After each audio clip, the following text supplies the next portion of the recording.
seu coração também.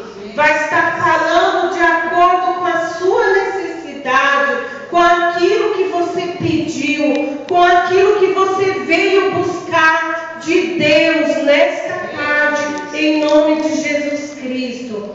Vamos ler, né, irmãos, aqui o versículo 9. Levantai-vos, mulheres que viveis, aleluia, despreocupadamente, e ouvi a minha voz, vós, filha, que estáis confiante, inclinai os ouvidos às minhas palavras. A minha tradução é diferente. Eu sei que na Bíblia de vocês pode estar falando de outra forma. Mulheres que estáis em repouso, né?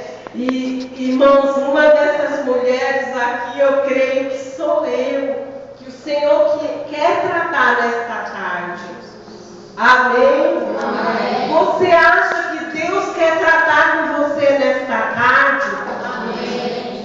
Eu não sei de que maneira você tem estado na presença do Senhor. Não sei como você tem se comportado na presença do Senhor. Mas Isaías aqui, quando falava, irmãs, ele falava diretamente para a mulher.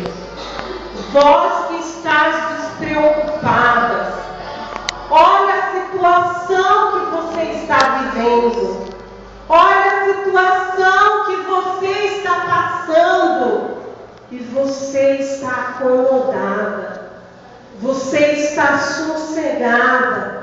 E ele estava convidando a mulher a ter um despertamento nessa área, irmã.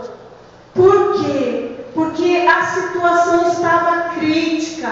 E o profeta, ele enxergou a situação das mulheres em Israel.